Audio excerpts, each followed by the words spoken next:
Assalamualaikum warahmatullahi wabarakatuh. Selamat pagi, selamat siang, selamat sore teman-teman semua yang sudah masuk di mata kuliah Biomedik 2. Nah, sama dengan Biomedik 1, di mata kuliah Biomedik 2 ini juga terdiri atas teori dan juga praktikum, dan besarnya nilai praktikum itu cukup tinggi dibanding ya hampir sama dengan nilai teori, sehingga harapannya teman-teman nanti fokus juga di teori dan juga fokus di praktikumnya. Nah, untuk Biomedik 2 bahan kajiannya adalah tentang mikrobiologi dan juga parasitologi yang akan diampu oleh beberapa dosen. Ada saya, Putri Investigasi, Ibu Surahma, Ibu Fardiasi, kemudian ada Ibu Anissa. Jadi nanti tergantung kelas teman-teman itu di mana, itu nanti akan mendapatkan dosen pengampu masing-masing.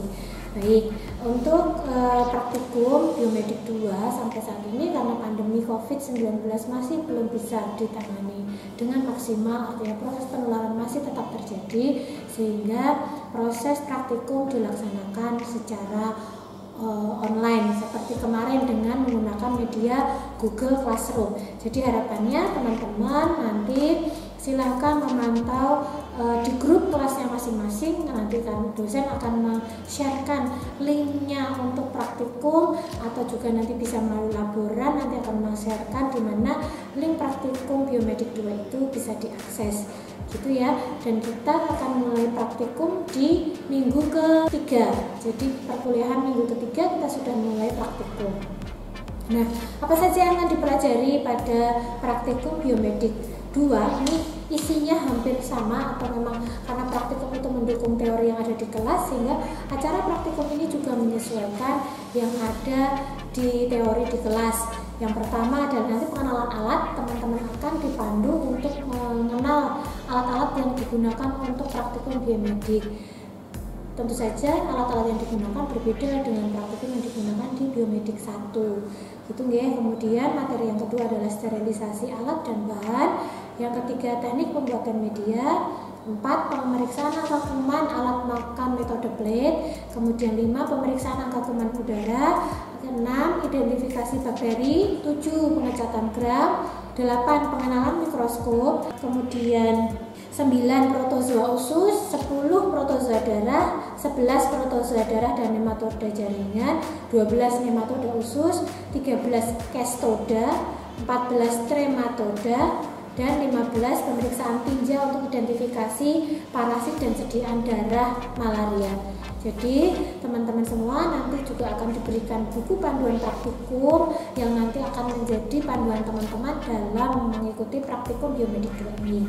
Jadi sudah belum disebutkan itu ada 15 materi, di mana 7 materi itu adalah mikrobiologi dan 7 materi selanjutnya adalah parasitologi. Jadi teman-teman nanti bisa melihat di buku panduan praktikum.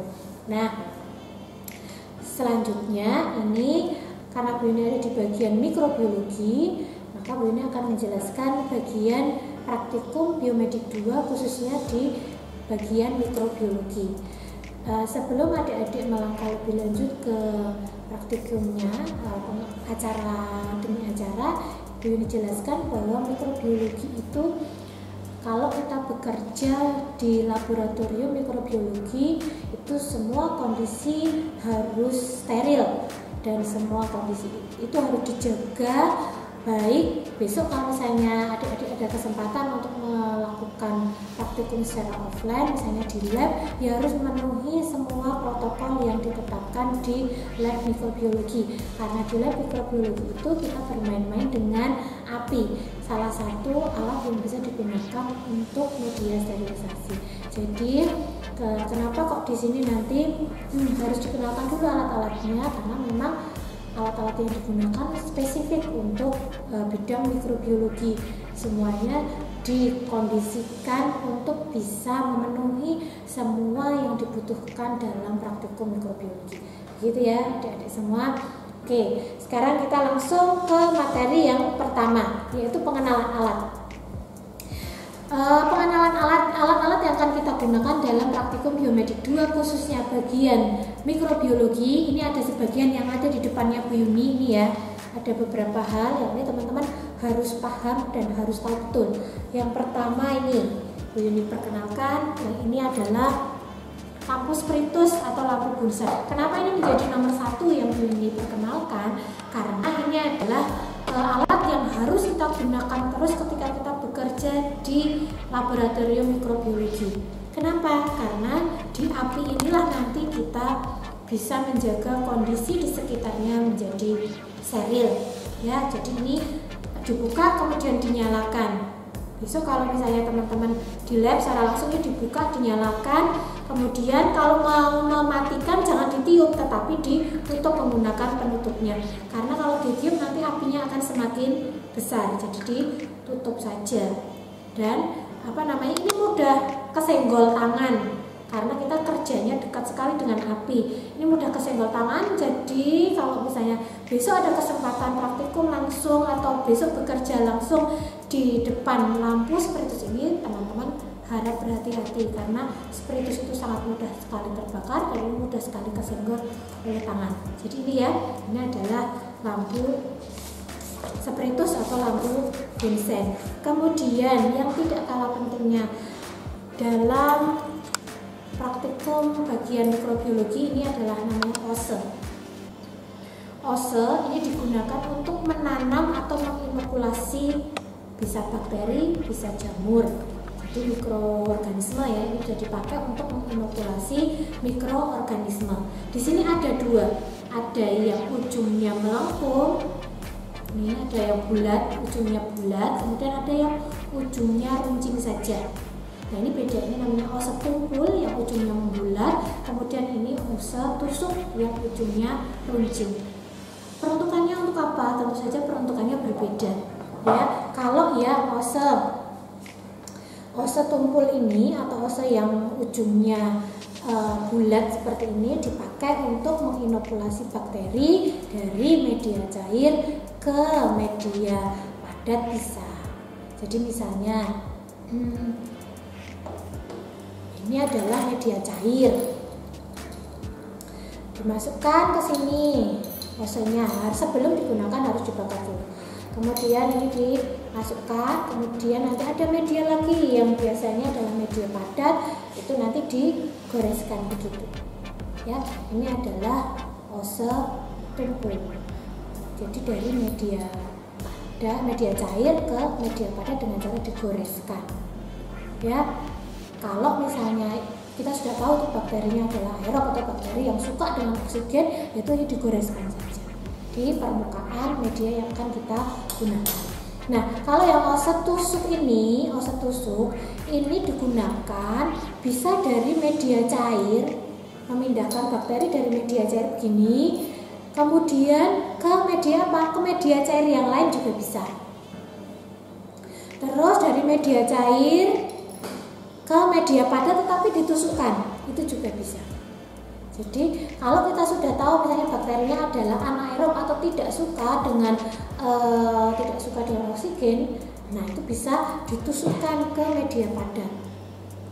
Tapi kalau misalnya di media cair ya cukup dimasuk dari media cair yang satu dimasukkan ke media cair yang lain. Ini adalah ose tusuk, gitu ya. Jadi ada 2 jenis ose.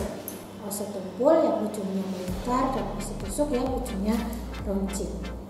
Oke, kemudian yang saya pegang ini adalah tabung reaksi. Tabung reaksi biasanya dipakai untuk menginokulasi bakteri atau tempat media. Medianya dibuat dulu, dimasukkan di dalam tabung reaksi, kemudian nanti bakterinya ditanamkan di dalamnya.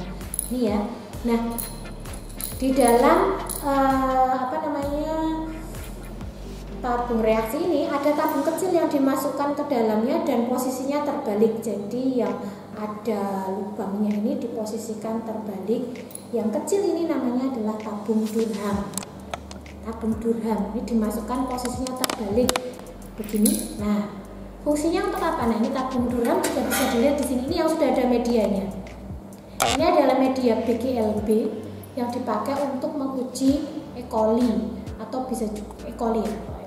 Jadi ini di dalamnya ada tabung Durham. Nah, kalau kita bisa, bagaimana kita tahu di dalamnya ini ada bakteri atau tidak? Jika tabung Durhamnya nanti terangkat ke atas, yang artinya bahwa di dalam tabung Durham itu berisi gelembung udara, berarti di situ ada bakterinya. Jadi tabung Durham ini fungsinya adalah untuk mengetahui ada tidaknya aktivitas bakteri di dalam media yang diteliti. Posisinya terbalik karena nanti kalau ada gas yang dihasilkan oleh mikroorganisme akan masuk ke sini, kemudian tabung Durhamnya keangkat ke atas. Gitu ya. Jadi tabung yang kecil adalah tabung Durham, tabung yang besar adalah tabung reaksi. Kemudian ada petri dish. Petri dish itu terdiri dari bagian alas dan bagian tutup. Ini kalau kita mau menanam atau menginokulasi bakteri, itu harusnya ini api yang sudah dinyalakan.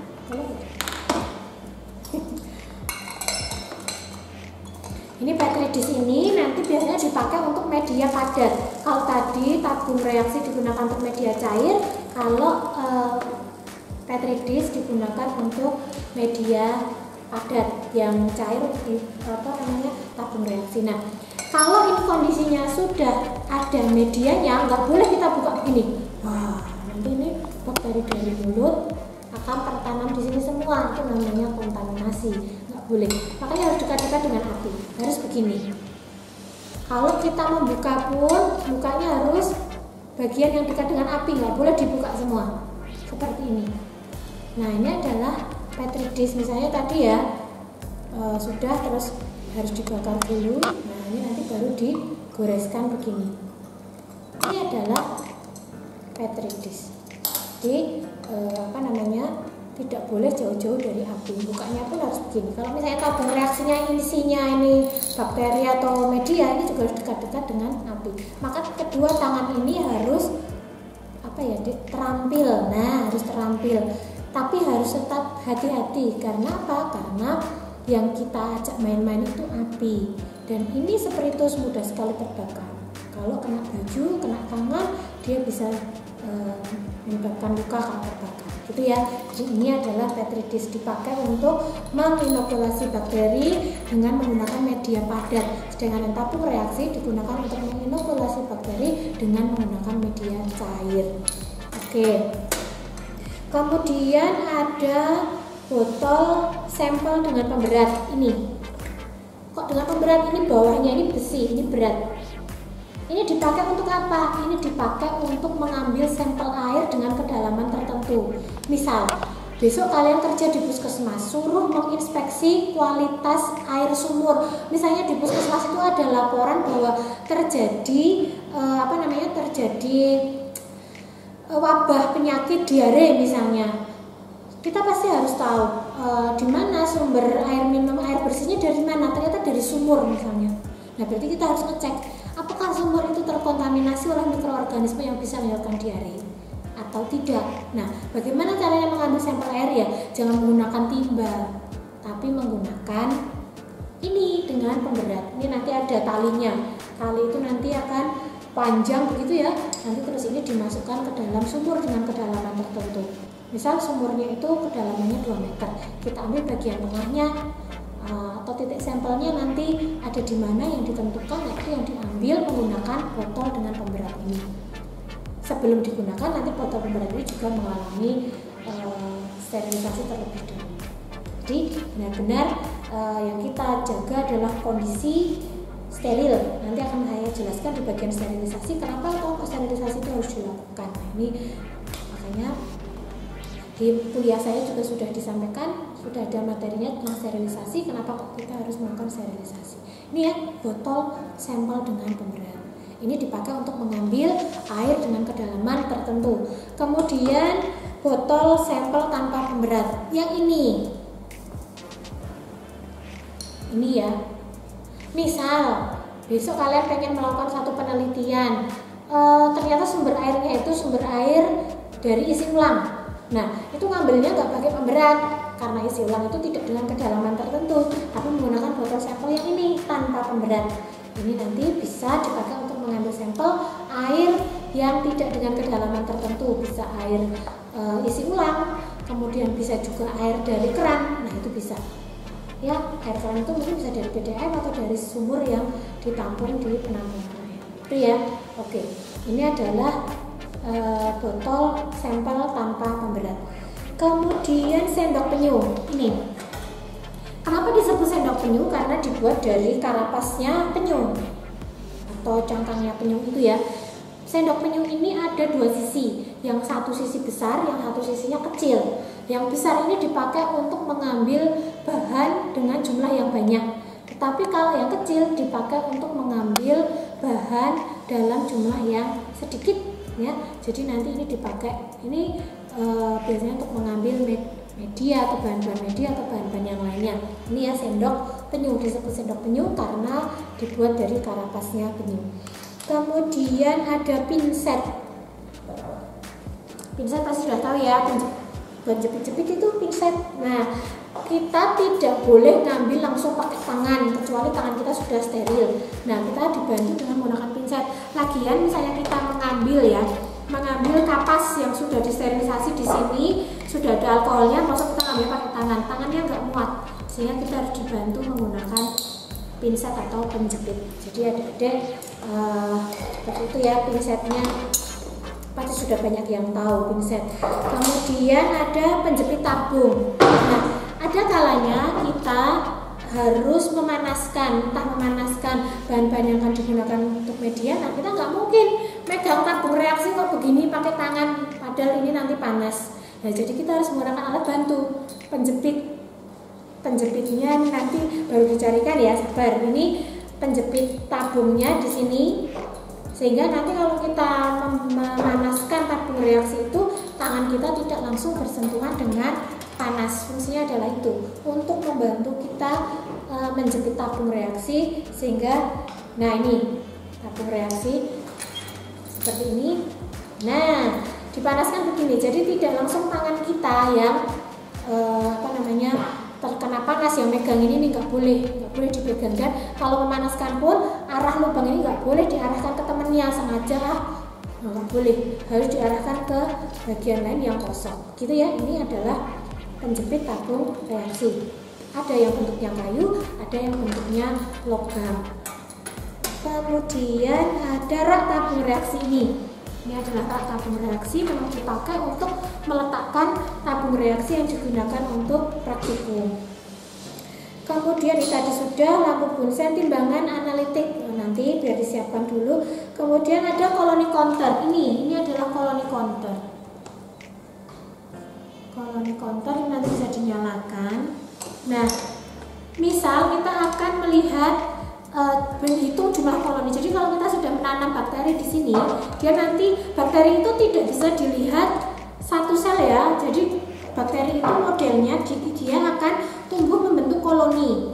Misalnya bulatan koloni, bulatan koloni, bulatan koloni. Jadi dia tidak single cell, tetapi dia bersama-sama. Nah, itu nanti kita bisa menghitung jumlah koloninya menggunakan koloni counter seperti ini. Nanti posisinya dibalik ya ini ya. Ini untuk kaca pembesar. Nah, seperti ini nanti koloni counternya. Nah, ini nanti bisa ditandai, begitu ditandai ya. Sambil nanti itu akan menghitung secara otomatis berapa jumlah koloni yang sudah teman-teman hitung. Semakin banyak koloninya, berarti semakin banyak bakterinya. Semakin bagus enggak kualitasnya, ya tergantung bakteri apa yang ada di situ. Kalau bakterinya patogen, ya akan berbahaya. Tetapi kalau bakterinya non patogen, misalnya digunakan untuk membuat kue atau membuat tempe atau membuat yang lain, nah itu malah bagus. Tetapi tetap kita nanti bisa menghitung jumlah koloni di koloni counter, gitu ya. Oke, kemudian ada oven. Nah, oven itu nanti kalau teman-teman berkunjung ke lab akan melihat adanya oven. Oven itu dipakai untuk sterilisasi kering. Kenapa kok kering ya teman-teman? Kalau punya oven di rumah pasti bahan yang dimasukkan ke dalam oven itu akan menjadi kering, dia tidak basah. Beda kalau kita ngukus, kalau ngukus itu basah, tapi kalau oven itu kering. Nah, oven itu bisa disetting berapa jamnya, berapa suhunya. Nah, itu nanti digunakan sebagai alat untuk sterilisasi. Kemudian ada inkubator. Inkubator itu bentuknya mirip dengan oven, tetapi suhunya dia tidak setinggi oven. Kalau oven itu bisa sampai kalau oven biasa sampai ratusan, 200-an. Tapi kalau inkubator meskipun bentuknya sama dengan oven, tetapi suhunya dia akan lebih pendek atau lebih terbatas. Nah, itu nanti dipakai untuk menginokulasi bakteri. Misal ada jenis bakteri yang bisa hidup pada suhu 37 derajat Celcius. Nah, di inkubator itu kita setting suhunya adalah 37,5 derajat Celcius. Selama berapa lama? 24 jam misalnya. Ya, selama 24 jam itu kita setting inkubatornya sehingga bisa mendukung pertumbuhan mikroorganisme yang akan kita amati. Gitu ya.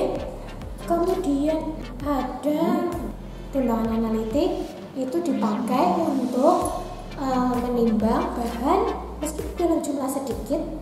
Timbangan analitik itu bisa sangat sensitif sekali atau ketepatannya sangat tinggi sekali, sehingga dia mampu untuk mengukur dalam jumlah yang kecil sekali. Itu bisa terdeteksi oleh dia. Itu adalah timbangan analitik. Jadi kita tidak pakai timbangan yang sering dipakai untuk pedagang, itu enggak, tetapi kita menggunakan timbangan analitik. Kemudian ini adalah vortex. Ini untuk mencampurkan bahan. Jadi kalau misalnya kita sudah masukkan bahan di sini gitu ya, udah taruh aja, nanti dia akan nyampur secara otomatis. Cuma ditekan aja begini, nanti sudah otomatis akan tercampur. Jadi kita nggak perlu capek-capek bocok begini, sudah tidak perlu lagi, sudah begini aja sudah nyampur bahan-bahannya. Gitu ya, itu adalah vortex. Kemudian ada nih adalah mortir atau penggerus. Ini kalau kita dulu pas kecil mainan ini dipakai untuk menggeruskan bahan-bahan yang akan digunakan. Jadi masukkan bahan tadi yang sudah ditimbang menggunakan timbangan analitik, masukkan ke sini. Kalau memang perlu dihaluskan, kemudian dihaluskan menggunakan mortir. Gitu ya. Ini biasanya dipakai di mana tuh? Di obat-obat Cina itu loh, untuk menggerus bahan-bahan obat.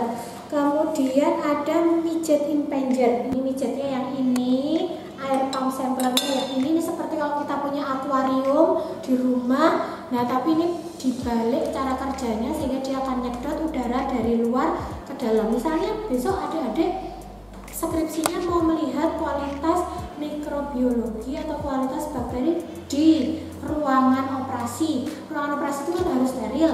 Kalau nggak steril nanti orang yang beroperasi bisa terkontaminasi. Nah, ini nanti dipakai untuk mengambil sampel udara, masukkan ke sini kemudian dicek bakterinya ada berapa.